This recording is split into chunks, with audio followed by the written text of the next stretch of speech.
నువ్వు నార్మల్గా ఉండి ఏది పడితే అది తింటుంటే నిన్ను ఎవ్వడు ఏమన్నాడు. నువ్వు ఎప్పుడైతే జిమ్ స్టార్ట్ చేస్తావో మన ఫ్యామిలీ నుంచి ఫ్రెండ్స్ నుంచి పెద్ద పెద్ద డాక్టర్లు వెళ్తారు. కానీ వాళ్ళు ఎట్లా నీకు సజెషన్స్ ఇస్తారంటే నీకు జిమ్ అనేది హెల్త్కి మంచిది కాదు, బొక్కలు అరిగిపోతే పొట్టిగా అవుతావు, నువ్వు హైట్ పెరుగు, అది అవుతుంది ఇది అవుతుంది అని చెప్పి నేను భయపెట్టించేస్తాను. నువ్వు ఎప్పుడైతే నువ్వు మంచిగా మోటివేటెడ్ అయ్యి జిమ్ స్టార్ట్ చేద్దాం అనుకుంటున్నావు, వీళ్ళ సజెషన్స్ వినేసరికి నీకు ఆ మోటివేషన్ మొత్తం సగం ఆనే చచ్చిపోతుంది. నువ్వు జిమ్ స్టార్ట్ చేద్దామని అనుకున్నావు అనుకో, స్టార్ట్ చేసేసి ఎవరి మానే నాకు అన్నలు చెప్పారు ఫ్రెండ్స్ చెప్పారు అని చెప్పేసి నువ్వు ఆడ అయిపోకు. నీ జిమ్ స్టార్ట్ చేయడం వల్ల ఇట్లాంటి ప్రాబ్లమ్స్ అనేది లేవు, సైడ్ ఎఫెక్ట్స్ ఏం లేవు, హెల్త్కి మంచిదే. అది జిమ్ స్టార్ట్ చేసినట్టు నీకు 100 మంది 100 సజెషన్స్ ఇస్తారు, అవన్నీ పట్టించుకుంటా ఉంటే నువ్వు ఆనే అయిపోతావు.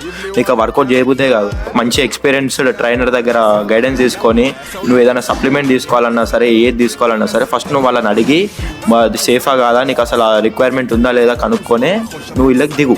నువ్వు ఓవర్ నడకుంటే ఎట్లా పడితే అట్లా సప్లిమెంట్ తీసుకున్నా నీకు ఎఫెక్ట్ అవుతుంది. అంటనే ఉంటారు, తర్వాత నీకు రిజల్ట్స్ వచ్చినాక మళ్ళీ నీ దగ్గరికే వస్తారు. అది